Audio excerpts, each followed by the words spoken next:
Start कर जी। अस्सलाम वालेकुम दोस्तों, मदरसा मंडी का सब तो बड़ा बकरा जी तुसा दिखा रहे हैं आज दा, और माशाल्लाह बड़ा खूबसूरत बकरा है जी। और दंदों कितना बजा दो 8 दी 10 कड़ी क्या बात, फ्रेश आता बजाना। इसमें हाइट कितनी कोई है? 45 लंबा। पैसे कितने? 5.5 लाख। 5.5 नहीं, पैसे थोड़े मंगवाना करांगे प्यार। हां तो फिर ले यार वीडियो 4.5 लाख। 4.5 लाख और प्यार मंगो। Full final rate.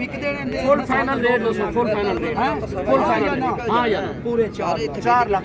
पीछे के बकरा दिखाओ जी भाईजान, बकरा दिखाओ, बकरे की हाइट देखो, नेक देखो, चेक कराओ। और माशाल्लाह मंडी का बड़ा बकरा है जी माशाल्लाह। क्या बात है, आजा फिर मैं राब्ता नंबर ले दे जी ना कोल, बकरा चला के दिखाना।